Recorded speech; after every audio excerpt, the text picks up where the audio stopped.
ചില മാസങ്ങൾക്ക് മുമ്പ് ഞങ്ങളുടെ ക്ലിനിക്കിലേക്ക് വന്ന ഒരു കുട്ടീനെ പറ്റിയാണ് ഞാൻ ഇന്ന് പറയുന്നത്.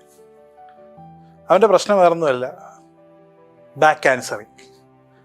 അപ്പനും അമ്മയും എന്ത് ചോദിച്ചാലും തലതറ പറഞ്ഞുകൊണ്ടേയിരിക്കുക. കുറച്ച് വർഷം മുമ്പ് വരെ അവൻ്റെ ഒരു പ്രായം വരെ അവനൊന്നും പറയത്തില്ല, അനുസരണ മാത്രമേ ഉള്ളായിരുന്നു. പക്ഷെ ഇപ്പം ബാക്ക് ക്യാൻസറിങ് ഭയങ്കരമായിട്ട് കൂടിയേക്കുക. അപ്പം അങ്ങനെ വന്നു കഴിഞ്ഞപ്പോൾ പേരൻസിന് ദേഷ്യം വന്നു. ഒരു ദിവസം അപ്പനും മോനോട് അടിയായി. അവസാനം അപ്പൻ മുഖത്തിനിട്ട് നല്ലൊരടി കൊടുത്തു. അതവൻ ഇഷ്ടപ്പെട്ടില്ല. അവൻ തിരിച്ചോങ്ങി, കൈ ഓങ്ങി അപ്പനെ അടിക്കാൻ. മക്കൾ അപ്പനെ അടിക്കാൻ കൈ ഓങ്ങുക എന്ന് പറയുന്നത് ഒരു പത്തറ്റിക് സിറ്റുവേഷനാണ്. അതൊരിക്കലും നമുക്ക് ഇമാജിൻ ചെയ്യാൻ കൂടി പറ്റത്തില്ല. എന്നെ കേട്ടോണ്ടിരിക്കുന്ന ഒരു പേരൻസിനോടാണ് ഞാൻ ചോദിക്കുന്നത്, നിങ്ങൾക്ക് അത് ഇമാജിൻ ചെയ്യാൻ പറ്റുമോ? ഒരിക്കലും നിങ്ങൾക്ക് പറ്റത്തില്ല. അങ്ങനെ വന്നു കഴിഞ്ഞ് അവൻ്റെ ക്യാരക്ടറിലുള്ള വലിയ ഡ്രാസ്റ്റിക് ചേഞ്ച് കാരണമാണ് അവനെ കൗൺസിലിങ്ങിലേക്ക് കൊണ്ടുവരുന്നത്. ഇപ്പം അങ്ങനെ കൗൺസിലിങ്ങിന് വേണ്ടി വന്നു. ഞാൻ അവനോട് സംസാരിച്ചു കഴിഞ്ഞപ്പോഴാണ് മനസ്സിലായത്, അവൻ്റെ ചെറുപ്പത്തിൽ അവൻ കണ്ടത് അവൻ്റെ ഫാദർ അവൻ്റെ മദറിനെ ഭയങ്കരമായിട്ട് ക്രൂരമായിട്ട് മർദ്ദിക്കുന്നതാണ്. മദ്യപിച്ച ശേഷം ക്രൂരമായിട്ട് മർദ്ദിക്കുന്നത് ചെറുപ്പം മുതൽ അവൻ ഓർമ്മ വെച്ച നാൾ മുതൽ കാണുന്ന ഒരു കാര്യമാണ്. അത് അവൻ്റെ ഉള്ളിൽ ഭയങ്കരമായിട്ട് കിടക്കുക. എനിക്ക് മനസ്സിലായി ഇത്രയൊക്കെ സംഭവിക്കുന്നതിന് മുമ്പ് അവൻ്റെ ചൈൽഡ്ഹുഡിൽ എന്തെങ്കിലും ഒരു ട്രോമ കിടപ്പുണ്ടായിരിക്കുമെന്ന്. ചോദിച്ചു വന്നപ്പോഴല്ലേ മനസ്സിലായത്, അവൻ്റെ ചെറുപ്പത്തിൽ ഇതാ കണ്ടു വളർന്നത്. അവന് വളരും തോറും അതിൻ്റെ കാഠിന്യത കൂടിക്കൊണ്ടേയിരുന്നു. അതൊന്ന് പുറത്തു പറയാനോ ആരോട് സംസാരിക്കാനോ ഓപ്പൺ അപ്പ് ആവാനോ അവൻ ശ്രമിച്ചില്ല. അവനോട് ആരും ചോദിച്ചുമില്ല. അതവൻ മനസ്സിൽ തന്നെ ഇട്ടു. നമ്മുടെ മനസ്സിനൊരു ലിമിറ്റുണ്ട്, കപ്പാസിറ്റി ഉണ്ട്. അത് കഴിഞ്ഞു കഴിഞ്ഞാൽ ഇത് പുറത്തേക്ക് പോകും. നമ്മളൊരു ബക്കറ്റിൽ വെള്ളം എടുത്താൽ ആ വെള്ളം അത് നിറയ്ക്കാനുള്ള ഒരു നിശ്ചിത അളവുണ്ട്, അല്ലേ? ഒരു ലിമിറ്റുണ്ട്. അത് കഴിഞ്ഞ് വെള്ളം ഒഴിച്ചാൽ പുറത്തേക്ക് പോകും. അത് തന്നെയാണ് നമ്മുടെ മനസ്സിന് സംഭവിക്കുന്നത്. ഇപ്പം ബാക്ക് ക്യാൻസറിങ് തുടങ്ങിയത് എങ്ങനെയാണെന്ന് അപ്പോൾ എനിക്ക് മനസ്സിലായി. അപ്പോൾ ഞാൻ ഈ കുട്ടീനെ വിളിച്ചു, ഇവനോട് കാര്യങ്ങൾ സംസാരിച്ചു. ഇവന് 2-3 അസസ്മെൻറ്റ്സ് ഒക്കെ ഇട്ട് കഴിഞ്ഞപ്പോൾ ഇവൻ കുറച്ച് കഴിഞ്ഞാൽ റാപ്പൊക്കെ എസ്റ്റാബ്ലിഷ് ആയി കഴിഞ്ഞപ്പം എന്നോട് ഓപ്പണപ്പായിട്ട് കരയാൻ തുടങ്ങി. നന്നായിരുന്നു കരഞ്ഞു, കുറേ സമയങ്ങളിലിരുന്ന് കരഞ്ഞു. ഞാനോട് ചോദിച്ചു, നിനക്ക് ഈ ബാക്ക് ക്യാൻസറിങ്ങും അഗ്രസീവ് ബിഹേവിയറും അല്ലാതെ നിനക്ക് എങ്ങനെയാണ് നിൻ്റെ ഫീലിങ്സും ഇമോഷൻസും പുറത്ത് വിടാൻ പറ്റുന്നത്?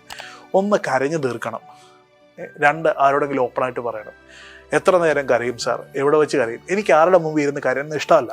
2 ആരോട് ഓപ്പണായിട്ട് പറയും? ഒരാളെ പോലും ട്രസ്റ്റ് ചെയ്യാൻ പറ്റത്തില്ല. എനിക്ക് ആരോടും പറയാൻ എനിക്കാരും ഇല്ല. ഈ 2 കാര്യങ്ങൾ അവൻ പറഞ്ഞു. അപ്പോൾ ഇവൻ്റെ മനസ്സിലേക്ക് പുറത്തേക്ക് പോകുന്ന 1 തലതറ പറയുക, തിരിച്ചു പറയുക. 2 അഗ്രസീവായിട്ട് ഭയങ്കരമായിട്ട് ബിഹേവ് ചെയ്യുക. 3 സെൽഫ് ഹാം ചെയ്യുക. ദേഷ്യം വരുമ്പോൾ അലമാരിക്കിട്ടിടിക്കുക, പാത്രത്തിനിട്ടിടിക്കുക. ഇങ്ങനെയാണ് കാര്യം. അപ്പോൾ അങ്ങനെ വരുമ്പോൾ തീർച്ചയായിട്ടും അവൻ ആ സെൽഫ് ഹാം ഒക്കെ ചെയ്യുമ്പോൾ ഞാൻ അവനോട് ചോദിച്ചു, എടാ നീ സെൽഫ് ഹാം ചെയ്യുമ്പോൾ ഒന്ന് അവൻ ബ്ലേഡ് എടുത്ത് കയ്യിൽ വരഞ്ഞു, അല്ലെങ്കിലുള്ള പ്രശ്നം ഭിത്തിയിലിട്ട് ഹോളിലൊക്കെ പോയിട്ടിടിക്കുക. അപ്പം ഞാൻ അവനോട് ചോദിച്ചു, നിനക്ക് വേദനിക്കത്തില്ല? സാറേ, ആ വേദന എടുക്കുമ്പോൾ കിട്ടുന്നൊരു കിക്കുണ്ട്, അത് ഭയങ്കരമാണ്. ആ കിക്കൊരു ആശ്വാസമാണ്. നിങ്ങൾ കേൾക്കുമ്പം അതൊരു ഭീകരത നിങ്ങൾ മനസ്സിലാക്കണം. ഇനി ഈ കുട്ടിയോട് ഞാൻ മാറ്റിയെടുക്കാൻ വേണ്ടി ഞാൻ ചെയ്തൊരു ഇമ്പോർട്ടൻ്റ് ആയിട്ടുള്ളൊരു കാര്യം, ഞാൻ അവരോട് ചോദിച്ചൊരു ചോദ്യമേ ഉള്ളൂ. എടാ, ശരിക്കും അപ്പനാണോ, അപ്പനിലുണ്ടായിരുന്ന മദ്യമാണോ അപ്പനെ കൊണ്ട് അങ്ങനെ ചെയ്യിച്ചേ? കുറേ നേരം ആലോചിച്ചിട്ട് പറഞ്ഞു, അപ്പൻ അങ്ങനെ ചെയ്യത്തില്ല. അപ്പൻ മദ്യപിക്കാത്ത സമയത്ത് നല്ല സ്നേഹമുള്ള ആളാണ്. അപ്പം ഞാൻ ചോദിച്ചു, എടാ മോനെ, മദ്യപിക്കാത്ത സമയത്ത് അപ്പൻ നല്ല സ്നേഹമാണ്, മദ്യപിക്കുന്ന സമയത്ത് ചെയ്യുന്നതിന് ആരാണ് ഉത്തരവാദി? മദ്യമാണ് ഉത്തരവാദി. എന്നിട്ട് അദ്ദേഹം ഡി അഡിക്ഷൻ സെൻ്ററിലൊക്കെ പോയി അത് ഓക്കെ ആയി. കഴിഞ്ഞ കുറച്ച് വർഷങ്ങളായിട്ട് പ്രശ്നങ്ങളൊന്നുമില്ല. ആൾ ദേഷ്യമുണ്ട്, ദേഷ്യം വരുമ്പോൾ ആൾ അടിക്കാറൊക്കെ ഉണ്ട്. ശരിയാണ്. ഞാൻ കുറേ നേരം വീണ്ടും അവനോട് സംസാരിച്ചു. എന്നിട്ട് അവനോട് കണ്ണുകളൊക്കെ അടച്ച് അവൻ്റെ ചൈൽഡ്ഹുഡൊക്കെ ഒന്ന് റിവൈൻഡ് ചെയ്ത് റീകളക്ട് ചെയ്തെടുത്തിട്ട് ഞാനോട് പറഞ്ഞു, ശരിക്കും അപ്പൻ നിരപരാധിയല്ലേ? അപ്പൻ ഓക്കെ അല്ലേ? കാരണം അപ്പൻ അങ്ങനെയൊക്കെ ചെയ്തതിന് റീസൺസ് ഇല്ലേ? അപ്പനെ കൊണ്ട് അങ്ങനെ ചെയ്യിച്ചത് മദ്യമില്ലേ? മദ്യം ആൾ നിർത്തി. ആ പ്രശ്നങ്ങളുണ്ടോ? ആ പ്രശ്നങ്ങളില്ല. അപ്പം ഞാൻ വീണ്ടും അവനോട് ചോദിച്ചു, ഇപ്പം എന്നാ നിൻ്റെ പ്രശ്നം? ഈ ബാക്ക് ക്യാൻസറിങ് കൊടുക്കുന്നത് എന്തോരോ അപ്പൻ്റെ മനസ്സ് വിഷമിക്കുന്നുണ്ടാവും, എന്തോരോ അമ്മയുടെ മനസ്സ് വിഷമിക്കുന്നുണ്ടാവും. ഞാൻ എന്നിട്ട് വളരെ ഇമ്പോർട്ടൻ്റ് ആയിട്ടുള്ള 2 കാര്യങ്ങൾ ഞാൻ അവനോട് പറഞ്ഞു കൊടുത്തു. അതാണ് എനിക്ക് ഇന്ന് എന്നെ കേൾക്കുന്ന കുട്ടികളോട് പറയാനുള്ളത്. നമ്മൾ എത്രയൊക്കെ ദേഷ്യപ്പെട്ടാലും, നമ്മൾ എത്രയൊക്കെ തലതറ പറഞ്ഞാലും, എത്രയൊക്കെ ബാക്ക് ക്യാൻസറിങ് കൊടുത്താലും നമ്മുടെ ഓർമ്മയിലേക്ക് വരേണ്ട 2 ഇമ്പോർട്ടൻ്റ് ആയിട്ടുള്ള കാര്യം. 1, നമുക്ക് ജന്മം നൽകിയവരാണ് നമ്മുടെ മാതാപിതാക്കൾ. നമ്മളെ കറക്റ്റ് ചെയ്യാനും നമ്മളെ ശിക്ഷിക്കാനും നമ്മളെ പണിഷ് ചെയ്യാനുള്ള അധികാരം നമ്മുടെ പേരൻസിനുണ്ട്. നമ്മളൊരു തെറ്റിലേക്ക് പോയി കഴിഞ്ഞാൽ നമ്മളെ പണിഷ് ചെയ്ത് തിരിച്ചു കൊണ്ടുവരിക എന്നുള്ളത് അവരുടെ ഡ്യൂട്ടിയാണ്, അവരുടെ റെസ്പോൺസിബിലിറ്റിയാണ്. അതവർ ചെയ്യും.